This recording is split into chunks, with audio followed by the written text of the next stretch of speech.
चलिए आज जिंदगी के एक ऐसे पल के बारे में बात करते हैं जो बहुत आम है लेकिन उतना ही मुश्किल भी। मतलब जब हमसे कोई गलती हो जाती है तो उसे ठीक कैसे किया जाए।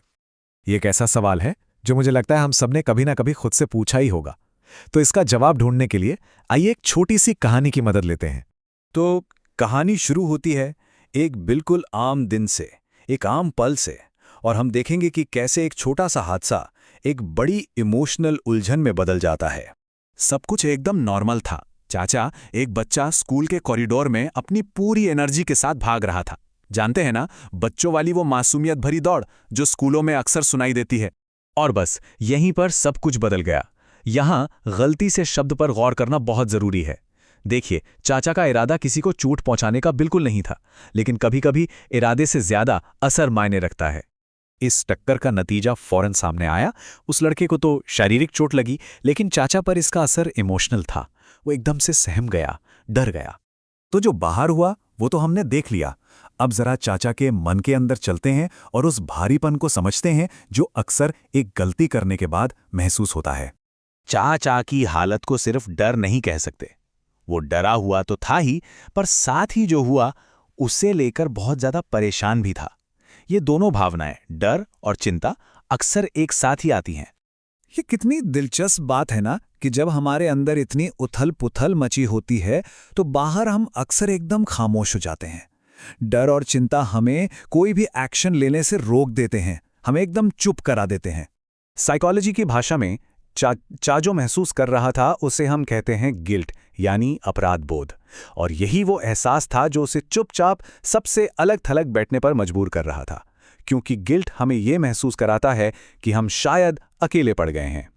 और यहीं कहानी में एक टर्निंग पॉइंट आता है। एक मेंटर की एंट्री होती है जो चाचा को उसके इस अंदरूनी संघर्ष से बाहर निकालने में मदद कर सकता है।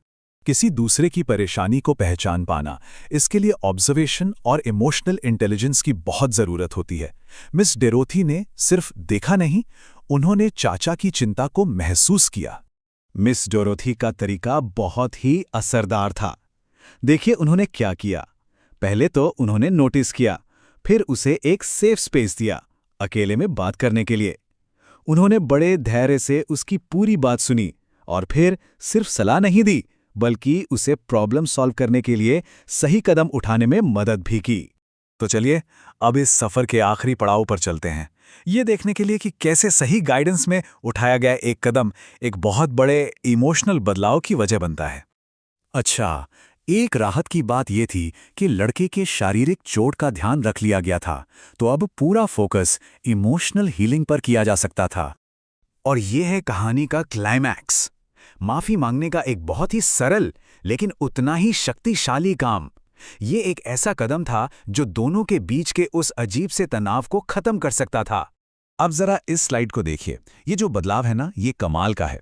माफी मांगने से पहले और बाद में चाचा की भावनाओं में जमीन आसमान का फर्क है। कहाँ वो डरा हुआ, चिंतित और एकदम चुप था, और कहाँ अब वो बेहतर महसूस कर रहा था और आभारी था।